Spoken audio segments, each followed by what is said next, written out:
Napoleon Bonaparte is remembered as a short, angry little general obsessed with proving himself. That image is almost entirely wrong. When he died, official records listed his height at about 5'7", which was actually slightly above average for a Frenchman of his era. So where did the myth come from? It started with something incredibly boring, a unit conversion. French inches at the time were longer than British inches. Same word, different length.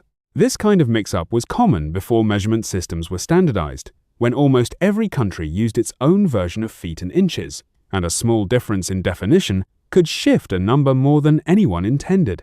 When French measurements of Napoleon's height got translated into English by British writers, the number came out sounding much smaller than it really was, even though nothing about the man himself had changed. Britain was at war with France for years, and Napoleon was public enemy number one. For years, British commentators had every incentive to paint him as villainous or ridiculous, and a shrunken height fit that story perfectly. A smaller, weaker-sounding number was too good to pass up. British newspapers ran with the shrunken figure and never bothered to correct it, because outrage and mockery travel faster than accuracy ever does. Political cartoonists picked up the thread next. They drew Napoleon as a stubby, furious little man, often surrounded by tall, imposing soldiers, to make him look as small and ridiculous as possible. Those cartoons spread across Britain and beyond, and images tend to stick in memory far longer than corrections do. Once people can picture something, they stop questioning whether it's true. There's a second thread that fed the myth. Napoleon's own troops reportedly nicknamed him Le Petit Caporal, the Little Corporal. It sounds like a comment on his height, but historians read it as an affectionate nickname, the kind of thing soldiers call a leader they respect, not a literal physical description. Nicknames like that were common in his army and usually had nothing to do with size at all. On top of that, Napoleon spent much of his public life surrounded by his Imperial Guard, an elite unit that was partly selected for being above average height.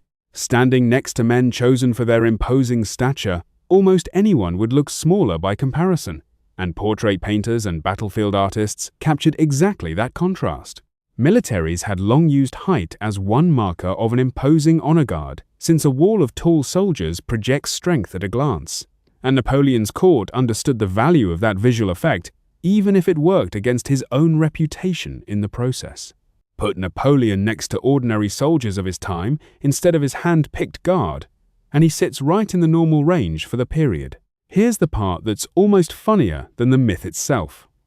The mistake was so convincing that psychologists eventually coined the term Napoleon complex to describe short men who supposedly overcompensate with aggression and ambition. An entire psychological concept got built on a height that was likely never true in the first place. The idea proved so sticky that it outlived the original mistranslation by more than a century, showing up in psychology textbooks, casual conversation, and pop culture long after historians had already corrected the record. What strikes me most about this isn't the myth.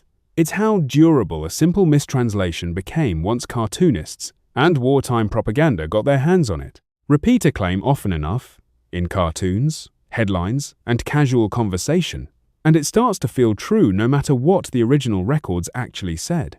Nobody sat down and decided to lie about Napoleon's height.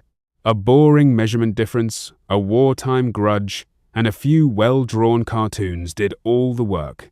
And 2 centuries later, people still repeat it as settled fact.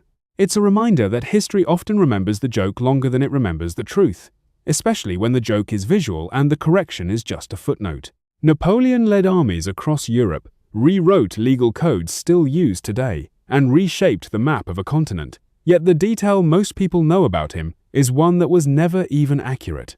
He's been paying for a translation error for 200 years, and the myth shows no sign of retiring anytime soon. Hit follow if that surprised you.